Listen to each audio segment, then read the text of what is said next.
აი ხო ხედავ. ყველას მოგესალმებით. გვინდა ჩვენ გავაკეთოთ განცხადება ქვეყანაში მიმდინარე ეგრეთ წოდებული ჯანდაცვის რეფორმის შესახებ, რომელსაც უბრალოდ არის ეწოდოს ტერმინი ჯანდაცვის სისტემის ნგრევა. თქვენ გახსოვთ, რომ წინა ხელისუფლების პირობებში ეგრეთ წოდებული 100 საავადმყოფოს პროექტის და სხვა პროექტების ფარგლებში მიმდინარეობდა ჯანდაცვის ობიექტების მასობრივი პრივატიზაცია, რომელიც ხორციელდებოდა კორუფციული ფორმით, რეალურად ქალაქის ცენტრში ათწლეულების მანძილზე ნაგები კაპიტალური შენობები ხელში ჩაიგდეს სხვადასხვა კერძო კლანებმა, ფინანსურმა ჯგუფებმა, ხოლო კლობით ნაშენები და ათწლეულებით ნაშენები სამედიცინო ინფრასტრუქტურა ეგრეთ წოდებული ოპტიმიზაციის ფარგლებში სულ რამოდენიმე დაწესებულებაში იქნა თავმოყრილი, რამაც გამოიწვია როგორც სამედიცინო მომსახურების ხარისხის ვარდნა, ასევე გამოიწვია ათასობით კვალიფიციური სამედიცინო კადრის გათავისუფლება სამუშაო ადგილებიდან. ჩვენ ყველას ძალიან კარგად გვახსოვს, თუ რა განცხადებებს აკეთებდა დღევანდელი ხელისუფლება და მაშინ ოპოზიცია ამასთან დაკავშირებით. არაერთი მასობრივი გამოსვლა მოეწყო ამ ჯანდაცვის სისტემის გრევის წინააღმდეგ და ჩვენ ყველანი ერთად ვიყავით სოლიდარული ჩვენი სამედიცინო საზოგადოების მიმართ და იყო დაპირება იმასთან დაკავშირებით, რომ ეს ყველაფერი გადაიხედებოდა ხელისუფლების შეცვლის შემდგომ. სამწუხაროდ დღეს მდგომარეობით შეიძლება ითქვას, რომ დღევანდელი ხელისუფლება სრულად, ერთგულად აგრძელებს წინა ხელისუფლების მიერ აღებულ კურსს ჯანდაცვის სისტემის გრევის შესახებ. არც ერთი საავადმყოფოს, არც ერთი კლინიკის, არც ერთი სამედიცინო დაწესებულების სტატუსი არ არის გადახედილი იმ გასული თვეების მანძილზე, რაც შეიცვალა ხელისუფლება, მეტიც არ არის გაკეთებული თუნდაც ზეპირი განცხადებები იმასთან დაკავშირებით, რომ იგეგმება ასეთი რამე და ჩვენ სულ რამოდენიმე დღის წინ მოვისმინეთ, რომ პირიქით ხელისუფლება აპირებს ამ კურსის გაგრძელებას. ალბათ თქვენ ჟურნალისტები აკვირდებით იმას, რომ მიმდინარეობს სხვადასხვა სამედიცინო დაწესებულებებთან ლოკალური აქციები, თუმცა ეს არის მხოლოდ და მხოლოდ ჯერჯერობით ლოკალური იმის გამო, რომ დღემდე სამედიცინო საზოგადოებას ქონდა იმისი იმედი, რომ რაღაცა გარკვეული პროცესი მიმდინარეობდა, თუკი ხელისუფლება უკვე ოფიციალურად აცხადებს, რომ ისინი არაპირებენ სამედიცინო დაწესებულებათა სტატუსების გადახედვას, ეს იმას ნიშნავს, რომ ჩვენ გველოდება წინ მასობრივი პროტესტი ქართული სამედიცინო საზოგადოების მხრიდან.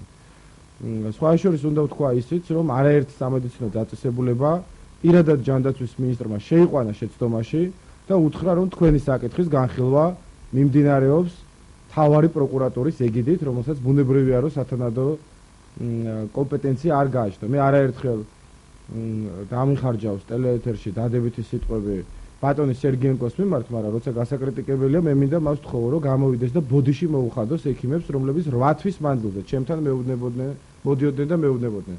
ჩვენ ბატონმა სერგიენკომ კარგად მიგვიღო და გადააგზავნა ჩვენი საქმე პროკურატურაში და დღე-დღეზე ველოდებით პასუხს.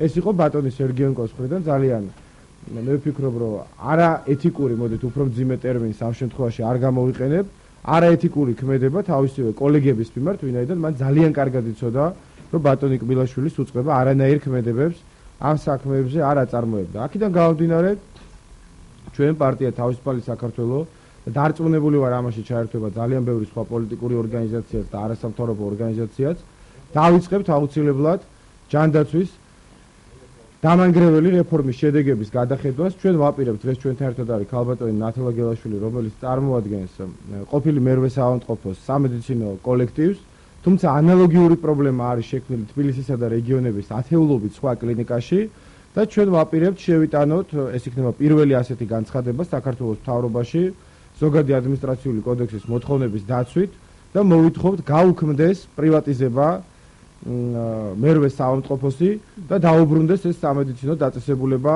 სახელმწიფოს. მე აქვე მინდა გითხრათ, რომ შეიძლება თქვენ არ გაინტერესებთ, მაგრამ მე კომენტარს გააკეთებენ ჯანდაცვის სამინისტროს წარმომადგენლები ან ხელისუფლების წარმომადგენლები და იტყვიან, რომ რა გვექნა ჩვენ ვერ შევინახავთ ამდენ ექიმს და ასეთ დიდ სამედიცინო ინფრასტრუქტურას. მერვე საავადმყოფო განეკუთვნებოდა სამედიცინო დაწესებულებების იმ კატეგორიას, რომელიც იყო რენტაბელური და რომელიც სახელმწიფოს მხრიდან არანაირ დოტაციას არ საჭიროებდა. აქვე მინდა გითხრათ, რომ ეს საავადმყოფო აბსოლუტურად კორუფციულად და ამის შესახებ ჩვენ ცალკე მივმართავთ შესაბამის ორგანოებს, გადაეცა სამედიცინო უნივერსიტეტის ადმინისტრაციას, ხოლო სამედიცინო უნივერსიტეტის ადმინისტრაციისთვის ადრეკუთვნილი შესაბამისი ესე იგი პროფილის შენობა გადაეცა ერთ-ერთ კერძო კლანს თავის კერძო საკუთრებაში.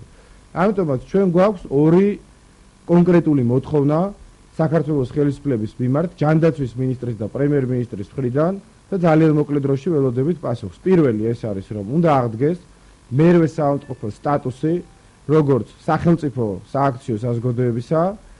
მეორე, უნდა ჩატარდეს სრულმასშტაბიანი სისხლის სამართლის გამოძიება, თუ რატომ გაიფლანგა უკვე მანამდე არსებული სამედიცინო უნივერსიტეტის კლინიკის ქონება. ჩვენ აგრეთვე ველოდებით, რომ უნდა მოხდეს ანალოგიური ძიების და ანალოგიური პროცედურის წარმოება სხვა მნიშვნელოვანი სამედიცინო დაწესებულებების მიმართაც, იქნება ეს იგივე დამწრობის ცენტრი, იქნება ეს იგივე უამრავი პოლიკლინიკა ქალაქის ცენტრალურ ნაწილში, რის გამოც მოსახლეობას უწევს ახლა რაღაცა საკმაოდ მოშორებულ პოლიკლინიკებში სიარული და ჩვენ ამასთან დაკავშირებით გვინდა აგრეთვე განვაცხადოთ, რომ პარტია თავისუფალ საქართველოსთან ჩამოვაყალიბებთ ექიმთა კომიტეტს, ვინაიდან ეს არის ძალიან ფართომასშტაბიანი თემა და ჩვენ არ შეგვიძლია მარტო რომ გავწვდეთ 10-ობით და 100-ობით კლინიკას. ამიტომაც აქ მერვე საავადმყოფოს შრომითი კოლექტივის წარმომადგენლებიც და ჩვენ მოუწოდებთ ყველა კლინიკას, სადაც არის ანალოგიური პრობლემები, ჩაერთოს აი ამ ექიმთა კომიტეტის შემადგენლობაში, რათა ჩვენ შევძლოთ თავი დავაღწიოთ ამ ველური კაპიტალიზმის მიერ თავს მოხვეულ წესებს, როდესაც ექიმი პირველად კითხულობს არა იმას, როდესაც შედის პაციენტი თუ რა ჭირს პაციენტს, არამედ კითხულობს იმას, ქვით არის გადახდილია თუ არა. აი ამას უწოდებენ დღეს ჯანდაცვის რეფორმას თანამედროვე ჯანდაცვის რეფორმის ავტორები. ამიტომაც ჩვენ კიდევ ერთხელ რეზიუმეს გავაკეთებ და ქალბატონ ნათელას გადავცემ სიტყვას. ველოდებით უახლოესი ერთი კვირის მანძილზე პასუხს საქართველოს ხელისუფლებისაგან. წინააღმდეგ შემთხვევაში საქართველოს ხელისუფლება ნურავის ნუ დააბრალებს იმას, თუ უნივერსიტეტის იქნება ეს, თუ ბიზნესმენების იქნება, თუ ყოფილი პატიმრების იქნება, თუ სხვა სოციალური ჯგუფების პროტესტს, თავის ხმას შეუერთებს ქართული სამედიცინო საზოგადოებას. მე ვთხოვ ახლა ქალბატონ ნათელას, რომ გააკეთოს მოკლე განცხადება და შემდგომ შეკითხვებზე გიპასუხებ. და ჩატარდეს გამოძიება. კი, აი ხა სანამ ეს არის რა ქვია პაუზა. გეტყვით რა ხდება? გეტყვით არა, რაში არის საქმე, რომ ადრე იყო სამედიცინო უნივერსიტეტის კლინიკა ქონდათ. ის კლინიკა გაყიდეს. ვიღაცა კერძო პირს აჩუქეს, ნუ ისეთ ფასში გაყიდეს, რომ ჩუქება ქვია. და სამედიცინო უნივერსიტეტს გადასცეს მერვე საავადმყოფო. აქედან გამომდინარე, ჩვენ ვითხოვთ, რომ მერვე დაუბრუნდეს თავის პატრონს, ანუ შრომითი კოლექტივი 600 კაცი იქნა დამოუწდა თანამდებობიდან გათავისუფლებული. აი ამ პროცესში და ჩვენ ვითხოვთ, რომ მერვე დაბრუნდეს როგორც ჩვეულებრივი სახელმწიფო კლინიკა და ის სამედიცინო უნივერსიტეტს რაც ქონდა, სამედიცინო უნივერსიტეტს ჭირდება თავისი კლინიკა, განა არ ჭირდება, მაგრამ ქონდა ის გაყიდეს, ამაზე ფული გააკეთეს და მერვეში შევიდნენ. რატო გაიფლანგა? კი, როგორ შეიძლება სამედიცინო უნივერსიტეტის კლინიკის გაყიდვა, ეს ისეთივე აბსურდია, როგორც პარლამენტის შენობა რო გაყიდო. მოდით, ჯობია გავცოლოთ აქ მიკროფონი. ეგორი. კი. ქალბატონი ნათელა იქნება ექიმთა კომიტეტი, სადაც ყველა კლინიკის წარმოდგენილი შევა. სამედიცინო უნივერსიტეტს ჩვენი კლინიკა გადაეცა. ერთი წამი დაელოდეთ კამერებს გასწავლებელი. კლინიკების და პოლიკლინიკების.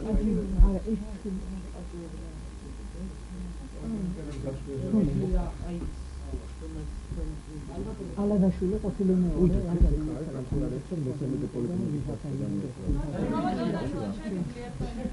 კი, შემიძლია მე ველოდები. ჩვენი საავადმყოფო სამედიცინო უნივერსიტეტს გადაეცა 2011 წლის 25 თებერვალს.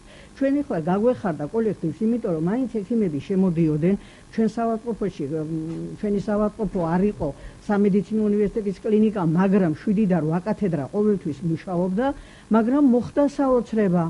გაუფორმეს თანამშრომლებს 6-თვიანი ხელშეკრულება იმ მოტივით, გაცნობის მიზნით, რომ პარალელურად გაკეთდებაო რემონტი, არ დაიკეტება და თან გავეცნობითო და ახლა 223 ექიმიდან მართლა რო არ იყო ყველა ეს ასე შეიძლება ითქვას, მაგრამ მაინც რენტაბელური ექიმები და ისე თანამშრომლები ყველა დარჩებოდა.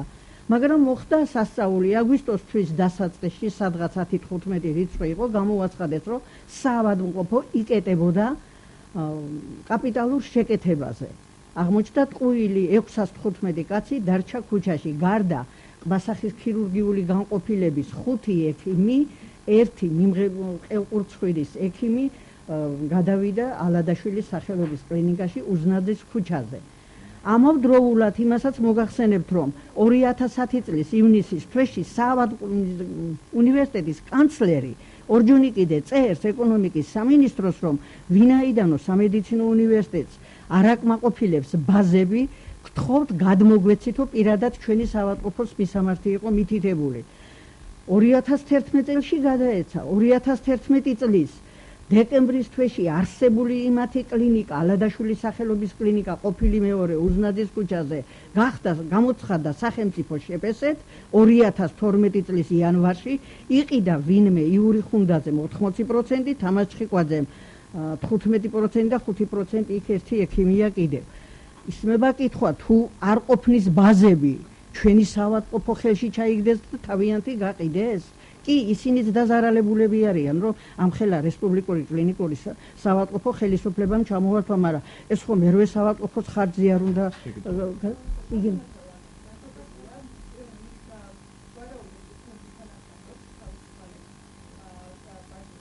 კი ჩვენ ვითხოვთ, რომ ის ჩვენი სტატუსი იურიდიულად მეოთხე საავადმყოფო არსებობს. ეგ არის ქონება წაგვართვეს ჩვენ და თქვენს ჩვენ რო უკვე ეკონომიკის სამინისტრომ აიღო თავის ბალანსზე დაიბრუნა, ჩვენ გავაკეთეთ კოლექტიური განცხადება მინისტრის სახელზე, რომ ჩვენ ეს შეგვესყიდა თანამშრომლებს, ჩვენ უარი გვითხრეს და მოგვივიდა მინისტრის მოადგილის წერილი, არ წამომიღე ახლა აქ, მაგრამ წერია აქ დანართი, რომ საავადმყოფო გადაეცემო სამედიცინო უნივერსიტეტზე და ჩვენ არ გვიფიქრია ის, რომ კი ეკონომიკის სამინისტროს ქონება ეკუთვნოდა გადასცა, მაგრამ ჯანდაცვის სამინისტრომ პოდარგით გადასცა.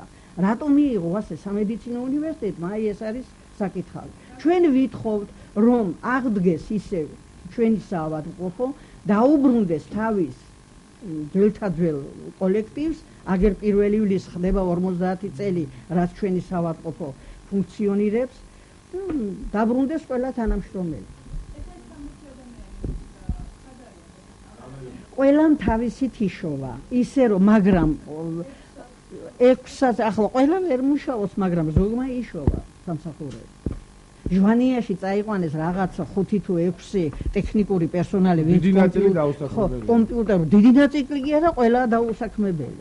ზოგი დეკრეტის ადგილზე იყო. ეხლა არის სამედიცინო უნივერსიტეტის კლინიკა. საავადმყოფო კი არ არის, განა ის საავადმყოფო აღარ ჩათვალოთო. არა, იურიდიულად არსებობს. ქაღალდზე არსებობს, ანუ ქონება მეორე ეკონომიკის სამინისტროზე არის ისე. იურიდიულად არსებობს. დირექტორი არის გიორგი ზღუდაძე. არსებობს მეოთხე. დიახ და უნდა დაუბრუნდეს ის. კი. სამედიცინო უნივერსიტეტს დაუბრუნდეს ისევის ალადაშვილი, რომელიც გაყიდეს. კითხვა აქვს. ესე არის, ანუ არის სახელმწიფო მეოთხე კლინიკა და ქონება გადაეცა სამედიცინო უნივერსიტეტში. და თქვენ სადაც გინდათ წადითო? შედით კარდიოლოგიის ინსტიტუტში და გახსენით მეოთხე საავადმყოფო. მეორე მოთხოვნა არის, რომ გამოძიებული იქნეს, რომ სამედიცინო უნივერსიტეტი სანამ ამ ქონებას ჩაიგდებდა ხელში, თავისი ხო ხონდა და თავისი ხო გაყიდეს და რატო გაყიდეს? სამედიცინო უნივერსიტეტიც არის სახელმწიფო დაწესებულება და თუ ამბობ, რასაც ქალბატონი ნათელა ამბობ, რომ მე ბაზები არ მყოფნის. სამედიცინო უნივერსიტეტს ჭირდება, განა არ ჭირდება თავისი კლინიკა, მაგრამ თუ გჭირდება, რატო ყიდი შენ? და ახალს რატო იღებ? ესე იგი, ეგ არის იგივე, რომ აი რომელიმე სახელმწიფო ორგანიზაცია, რა ვიცი, რომელი გითხრათ ეხლა, რომ პირველი არხის დირექტორი ახლა რომ დაინიშნოს და ადგეს და გაყიდოს ერთი კორპუსი. და მერე თქვას, რომ უიმე არა მაქვს ერთი კორპუსი და ხელახლა მომეცით. ანუ გაფლანგეს ერთი ქონება და მერე საკომპენსაციოდ მიიღოს სახელმწიფოსაგან ახალი ქონება და რატო გაფლანგეს ის ერთ უნდა ჩატარდეს გამოძიება. რა ფასში გაიყიდა, იყო თუ არა ეს ფასი ადეკვატური, ქალაქის ცენტრალურ ნაწილში იყო ეს კამოზე არ იყო თუ სად იყო? კამოზე, ხო, ცენტრალურ ნაწილში. ყოფილი მეორე. ჩვენ მივმართეთ, არ იფიქროთ რომ ვის არ მივმართეთ, პრემიერ-მინისტრს, პარლამენტის თავმჯდომარეს, ჯანდაცვის მინისტრს, საპარლამენტო კომიტეტის სამედიცინო კომიტეტის თავმჯდომარეს დიმიტრი ხუნდაძეს, ყობა დავითაშვილს, მან რაღაცა კომისია შექმნილი და აბსოლუტურად ჯერჯო მომივიდა მხოლოდ პასუხი მთავრობიდან, რომ მიზანშეწონილად მინისტრსაც და მთავრობასაც მიაჩნიათ, რომ განხილული იქნეს ჩვენი საავადმყოფოს საკითხი კომისიის ხდომაზე, მაგრამ რომელ წელში, რომელ თვეში ეს არ არის მითითებული. საუკუნეს გვარაუბრობთ. არ არის. ეს კომისია ოქტომბრიდან არის. პარლამენტი როგორც შეიქმნა, ის კომისია შეიქმნა, ხო? მოკლედ არსებითად ეს არის აი ეს ძარცვის პოლიტიკა. არის. პროკურატურაში რომ შევიტანეთ, ყველა იმას გვეუბნებოდა, მიმართეთ სამართალდამცავებს. მიუმართეთ ბოლო-ბოლო 11 აპრილს ჩავაბარეთ და 24 აპრილს უკვე გადაეცა ფინანსურ პოლიციას ჩვენი საქმე. ეხლა პროკურატურა მე ვეტყვი ქალბატონი არაფერს არ იძიებს. ამ სერგიენკომ ეს ექიმების არის ძალიან დიდი მასა. მარტო თბილისში არის 5 თუ 10000, ვინც აი ამ გაფიცვაც იყო ადრე ამ სერგიენკომ ესე ვთქვა, თაღლითურად თავიდან რომ მოეცილებინა ეს ხალხი, უარის თქმა არ უნდა და უთხრა რომ თქვენი განცხადება გადავაგზავნო პროკურატურაშიო და ეს ხალხი 1 თვე, 2 თვე, 3 თვე, 5 თვე იმედიანად იყო. ეხლა რომ ვთქვი დაიჭერენ ეხლა დღე-დღეზე ვიზდავნაშავი არის და გადაწყვეტა საკითხი. ამ დროს პროკურატურაში ეს დევს კბილაშვილის კაბინეტში მე-12 თაროზე და ამ ხელა მტვერი ადევს უკვე არავინ არ არის დაკითხული, არც წარმოებაში არ არის. რეალურად პროკურატურაში არანაირი პროცესი არ მიდის. ეს უბრალოდ სერგიენკომ პატარა ეშმაკობა მოიფიქრა, რომ ეს ხალხი ასე ვთქვათ, თავიდან რომ მოეცილებინა და ყოველდღე თავის მისაღებში რო არ ენახა, უთხრა რომ დადით და კბილაშვილის მისაღებში დაჯექითო. ეს იგივე არა მარტო ამ საავადმყოფოზე ვლაპარაკობ, ზუსტად იგივე არის ერთი 5 თვეში სამედიცინო დაწესებულების მაგალითზე, სადაც მივედით. მე-13 პოლიკლინიკაც იმის ძევით რო არის კიდე მეორე მხარეს, სულ ყველას ასეუნებიან პროკურატურა მაგას კი არ მკვლელობებს არ იძიებს, იხედავთ ეხლა და სამედიცინოების საქმეს მართლა 22 საუკუნეში თუ გამოიძიებენ. მაგრამ აქ ძირითადი საქმე არის ის, რომ ძარცვის პოლიტიკა ქონდა წინა ხელისუფლებას ჯანდაცვის სისტემაში და ეხლაც გრძელდება ძარცვის პოლიტიკა და რატო?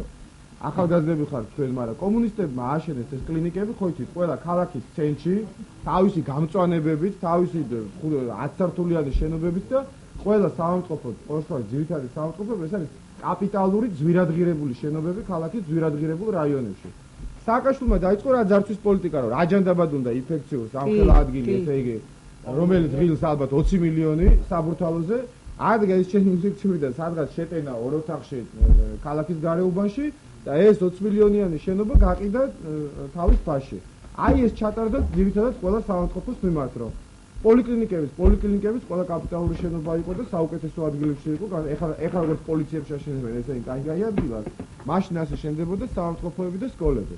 და ეხლა ეს ხელისუფლებას აგრძელებს იგივეს. ჩვენ რომ ველოდებოდით რომ ეს გადაიხედებოდა, ამისი გადახედვა არ მიმდინარეობს და ჩვენ ვითხოვთ რომ მეორე საავადმყოფო რო გქონდეს წარმოდგენა, ეს არის ქალაქის ყველაზე დიდი რაიონი, გლდანი ნაძალადევის რაიონის საკვანძო კლინიკა. 34 პროფინცია ფორმალობდა. ანუ, აი წარმოიდგინეთ, ყველაზე დიდ რაიონში ხო აქეთ არამიანცია, იქით მეთხე საავადმყოფო არის, ხო აი ამ გლდანი ნაძალადევის ყველაზე დიდი რაიონი არის და არის ეს მეორე საავადმყოფო. ეს გაყიდეს, ესე იგი გაფლანგეს, გადაცეს ვიღაცას იმაში და ეს საავადმყოფო არ უნდა იყოს. რომელი თვე არის ახლა? ივნისი. ჯერჯერობით. ბატონო. მაგას ვიძახით რომ როდესაც უნდა გამოიძიონ გირგულიანის საქმე, როდესაც უნდა გამოიძიონ 7 ნოემბერი, აი ზუსტად იგივე პასუხი. ახლა იმას ამბობს სამედიცინო უნივერსიტეტი, კი, ჩვენ დავაბრუნებთო, მაგრამ დამთავრდა რემონტი. უნდა გახსნილიყო 12 წლის ბოლოს, მაგრამ უკვე გავიდა წლის ბოლომდე ვერ გახსნიან. თუ მინიმუმ 20 მილიონი მაინც უნდა რომ აპარატურა შეიტანოდა, ეს აპარატურასაც წავიდა. ჩვენ ეხა ამ კონკრეტულ ქუჩაში პროტესტს არ გეგმავთ, მაგრამ ჩვენ გეგმავთ, რომ ექიმთა კომიტეტში თავი მოუყაროთ ჩვენთან ლოკალურად მოდიან, თალთალკე მოდიან ძალიან ბევრი სამედიცინო კლინიკის წარმომადგენლები, იმიტომ რომ ეს არის ტოტალური პრობლემა. არც მე არ მიანგარიშებია, მაგრამ ალბათ 10000-ზე მეტი ექიმი ნამდვილადაა დათხოვნილი, მეტი ალბათ 10000. ბატონო შარშან ზაფხული ჩვენი საავადმყოფო 2011 წლის 25 აგვისტოდან. აი 2 წელი გადის ახლა. 2 წელნახევარია. ხო, დაიკეტა რემონტი. იყო თქვენ შეიძლება არ გახსოვთ აქციები იყო ამაზე და მთელი ამბები იყო. მე თუ გახსოვთ რუსთაველზე იყო დიდი აქცია რამდენიმე კლინიკის. ჩვენ პრეზიდენტის სასახლესაც შემოვავლეთ ჯაჭვი. თეთრხალათიანები ვიყავით. მაგრამ ვინ მოგვაქცია ყურადღება. იგივე პოლიტიკა იწყება ახლა სხვათაშორის სკოლების მიმართ. აი ნახალოკაში ხა არჩევნები რო ქონდა, იქ ვნახე მე რამოდენიმე კაპიტალური სკოლა რაც არის აშენებული და რომელია მე-15 სკოლა ხო სასტუმროდ რომ უნდა გადააკეთონ ესე იგი და ეს არის არანორმალური პოლიტიკა. აფრიკაში არის ესე, რომ სასტუმრო უნდა იყოს მარტო ხალხი და მეტი ასე არ უნდა. აირეები შეიყო.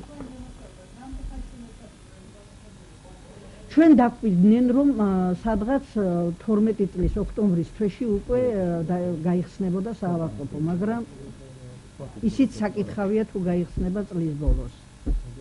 რა არის იცი თვითონ სამედიცინო უნივერსიტეტი ძალიან არის დაზარალებული. იმიტომ რომ ამხელა კლინიკური რესპუბლიკური საავადმყოფო გავუყიდეთ. დარჩნენ ისეთ რომ ჩვენ საავადმყოფოში კათედრები ყოველთვის იყო.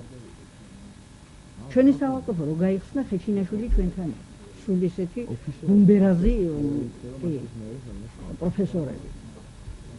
თავისებურად ეგენიც დაზარალებულები არიან, მაგრამ ჩვენ რა დავაშავეთ ჩვენ აბა სად უმუშაობ თავისუფალია. ხაღალზე მუშაობს, არის ისე კადრების გამოსვლა. არა, მე სხვათაშორის მინისტრთან დავწერე განცხადება, რომელი წლიდან მუშაობ, რომ ღირსების ორდენით არ დაჯილდოვებული, რომ 1000-ნაირი თანამშრომლობები მქონდა ყველგან და მომივიდა პასუხი ზურაბ ვადაჩკორიასგან, რომ თქვენი დანიშვნის საკითხი გადაწყდება საავადმყოფოს გახსნისთანავე. ჰა? ზურაბ ვადაჩკორია კი? სხვათაშორის კარგი პიროვნება. რა ქნას აი ეგ მაგის ეგეთ შეწირულია.